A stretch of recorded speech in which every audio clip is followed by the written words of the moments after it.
ना परिचय। मला आज आपल्या माध्यमातून महाराष्ट्रातील आणि देशातील तमाम जनतेला दोन विषय मांडायचे। खरं तर बरं झालं आपण मला इथे बोलवून हा विषय मांडायची संधी दिली। ज्या पद्धतीमध्ये काल सभागृहामध्ये विरोधी पक्षनेते अंबादास दानवेजींनी माझ्या आईचा किंवा बहिणीचा जो उच्चार केला, शिव्या दिल्या, या सुसंस्कृत महाराष्ट्राला त्या परवडणाऱ्या नव्हत्या, आवडणाऱ्या नव्हत्या आणि कधीही झाल्या नव्हत्या। जी माझी आई 25 वर्षापूर्वी कॅन्सरच्या दुर्ग्रस्त आजाराने वारली, त्या आईबद्दल अपशब्द काढणं हे एका विरोधी पक्ष नेत्याला, एका पक्षाच्या नेत्याला किती योग्य वाटतं याचा विचार त्यांनी करायला पाहिजे। मला वाटतं की या बाबतीत कदाचित ज्या मातोश्रींबद्दल आम्ही नेहमी म्हणतो, ज्या कैलासवासी शिवसेना प्रमुख बाळासाहेब ठाकरेंच्या पत्नी होत्या, ज्यांना तमाम महाराष्ट्र मातोश्री म्हणायचा, त्यांचा पुत्र बाळासाहेब ठाकरे एखाद्या लोकप्रतिनिधीच्या आईबद्दल त्यांचा नेता जेव्हा अशा शिव्या देतो त्यावेळेला त्याला प्रश्न विचारला का, हा प्रश्न देखील मला माननीय उद्धवजींना विचारायचा आहे।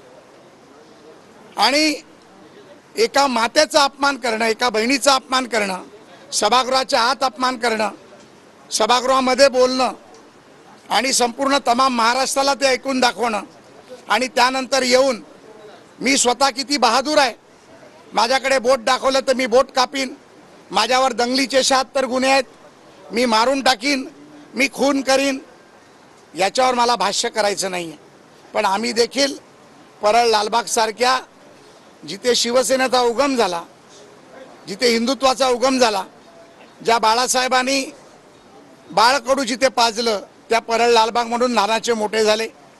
सुसंस्कृत असल्यामुळे उत्तराला उत्तर देत नाही, परंतु रात्रभर झोपू शकलो नाही।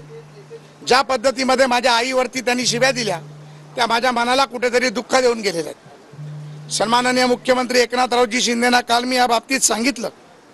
सन्माननीय उपमुख्यमंत्र्यांशी काल 3 वेळा मी फोनवरून बोललो, ते मुंबईत नव्हते। आमचे माननीय प्रदेशाध्यक्ष बावनकुळे साहेबांच्या आईचा देहांत झाल्यामुळे ते नागपूरमध्ये होते।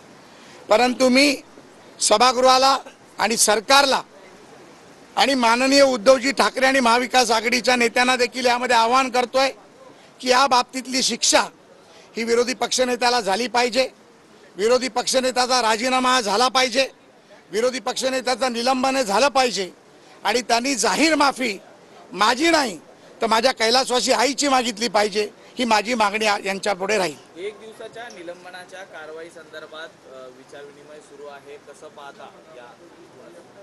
मला वाटतं की शिक्षा ही 1 तासाची असेल का 1 दिवसाची असेल, शिक्षा ही शिक्षा असते। प्रत्येक गुन्हेगाराच्या मध्ये जो अहंकार निर्माण झालेला आहे की मी म्हणजे सर्व काही, मी म्हणजेच सर्व आणि माझं कोणीच काही करू शकत नाही, या आविर्भावात राहणाऱ्या कुठल्याही आरोपीला शिक्षा ही झाली पाहिजे। माझं मत आहे जे सरकार निर्णय घेईल त्या सरकारच्या निर्णयाशी मी सहमत